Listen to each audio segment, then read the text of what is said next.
These stories are not cheating stories.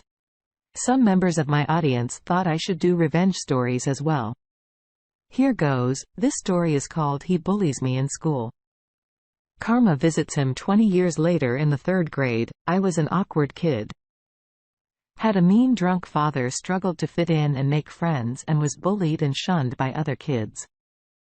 One of my classmates, let's call him Derek, who regularly partook in bullying me, showed me kindness one day, being deprived of kindness or attention so regularly I was putty in his hands. He hung out with me during recess. When I was usually alone, we laughed and talked about girls. He even apologized for being an asshole to me. The reason he was nice to me was that I had brought a very popular expensive Batman action figure to school with me to pass the time since I was alone. Mostly I saved allowance and mowed lawns for 2 months to buy that toy. Everyone wanted one by the end of the day. He asked me if I could lend the action figure, and like the naive, socially inept kid I trusted him with it. The deal was to return it. The following morning, I went home so happy, completely fooled. I never suspected a thing the following day. He completely ignored me. When I tried to talk to him, he acted like I was crazy. When I asked him to return the action figure, he simply said, "You never gave me any Batman, maybe you imagined it." And when I persisted, he threatened to beat my ass. When I complained to my teacher, I was told that it was my own fault for bringing toys to school. I was afraid they would involve my father. So I dropped it. I couldn't let my father know, or I would be called a pussy and have my ass beat and punished for the next 2 weeks. What's worse is Derek told all the girls I confided to him about fancying that I lusted after them and that I went to them. I was a social outcast before that, but at least I was tolerated. But after his smear campaign with the girls, I was a leper. People wouldn't even look me in the eyes. Not even the teachers. Kids started throwing stones at me and sabotaged and vandalized my property. It was hell. I did nothing about it but cry. I was just a weak-willed kid after all. But to this day, I wish I bit someone's ear off for something. Anything in retaliation. After a while, the bullying died down. I focused on my studies and started getting good grades. Derek started talking to me again, but I ignored him completely. Sometimes he would repeat, "Why are you being such a baby? You didn't give me anything. You imagined it." By the end of the year we moved houses and I transferred to another school. Not far away, things were much better there. I finally had friends and I was not even more so I was not as easily targeted, but I was still mostly me and still got picked on now. And then over the years, I became somewhat of a delinquent, and in high school, I got into regular fights. I may have been overcompensating for the lack of a spine. I had in my younger years. I bartended in nightclubs, hotels and cruise liners. In my early 20s. This helped me a lot to be more socially adept and to understand social dynamics and human nature. I finished trade school and qualified as an electrician and later as a plumber. I know water and electricity. But believe it or not, I thought it was ingenious. At the time, I started my own business, developed a reputation for excellent workmanship in my local area, and did well for myself when I was 29. I'm 36. Now I received a call out at 2 in the morning for a flooding emergency at a local residence. When I got there, the place was a mess. Water was jetting out of a burst pipe and electrical equipment was shorted. It was highly dangerous. The living room floor was caved in due to a sinkhole. I was met by the wife, let's call her Jane, hysterical. And beside herself, she somehow thought that she was responsible, which I found odd. I assured her that it couldn't possibly be her fault. He arrived not 5 minutes later. His demeanor was irate. He didn't greet or shake my hand when I offered. I recognized him immediately. Derek from all those years ago. He demanded to know why I had not begun fixing the issue yet. I was professional and told him what I told the wife in terms of cost, but I hid the written quote in my vehicle. I told him who I was, acted happy to see him, and assured him that he was in good hands. After a while of arguing with his wife, he seemed to calm down and joked around with me. I knew I had fooled him. We talked about our careers, kids, and our school days. I gave him tips and fake recommendations. We got along great and his trust was easy to gain. He must have thought of me as a complete sucker. I assured him that he was in good hands and this would be fixed in no time.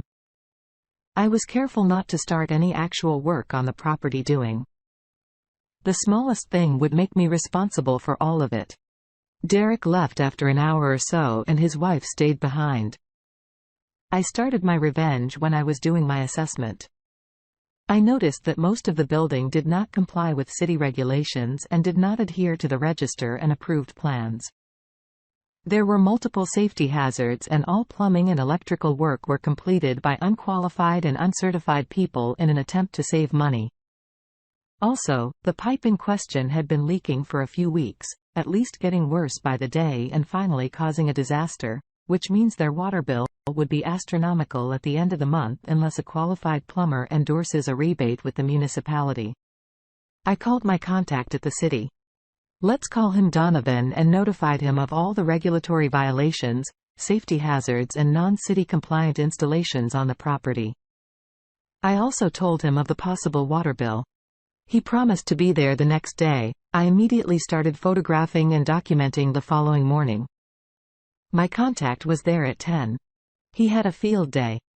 He informed Derek's wife of the calamity that was to come.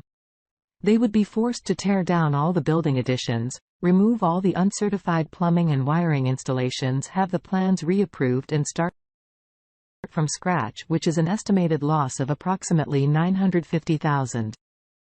Derek was there in minutes. He was livid. He quickly threatened legal action, but Donovan simply told him that he had more than enough photographic evidence to have the property declared invalid within a week. If Derek did not comply in writing, Donovan reminded Derek that he does this for a living and that the city has more legal resources to waste money on. I left Derek an invoice from my time just to smear salt in the wound and took my leave later. He called me and called me every name under the sun. I remained silent and he hung up.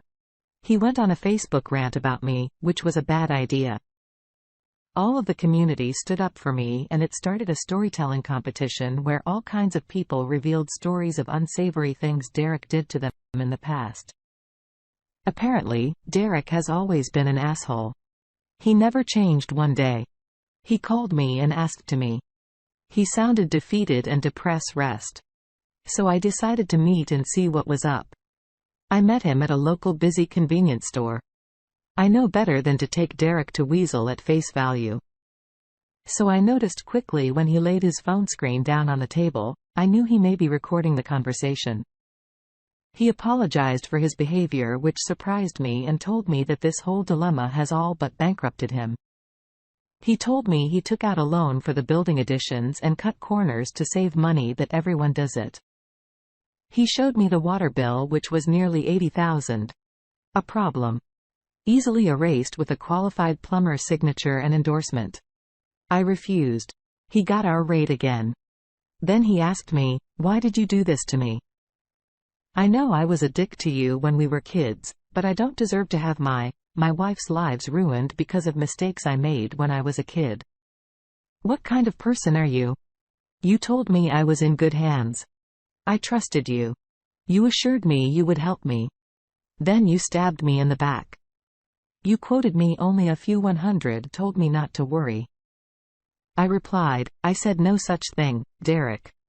Stop lying. You told me that it would cost a few 100, maybe less. I heard you say it. You promised to help me, gave me recommendations. Why are you doing this to me? Seneca Derek.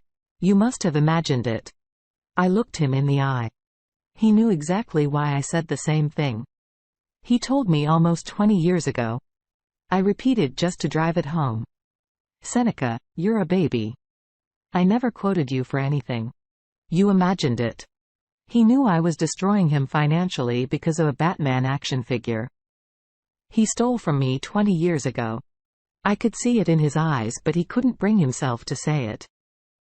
His expression was a mixture of astonishment and disgust. I looked him dead in the eyes for a few seconds for effect. Then got up and left. I slept like a baby that night and had a goofy smile all week after he tried calling a few times but sent him a text stating that further harassment would be met with legal action. Derek. You know what your real name is and mine is. If you read this and realize how I screwed you over in the future, remember how costly that little Batman action figure was to you after years of accumulated interest in karma. The look of despair on your face when you realize what your ruin was delicious. I cackled on the drive home from that convenience store. It was time for you to pay the piper, and if you think this will help you legally, go ahead and try. It won't. So don't waste your time, or rather do waste as much time and money. I welcome being even more of a financial inconvenience to your life. Screw you, Derek. Edit.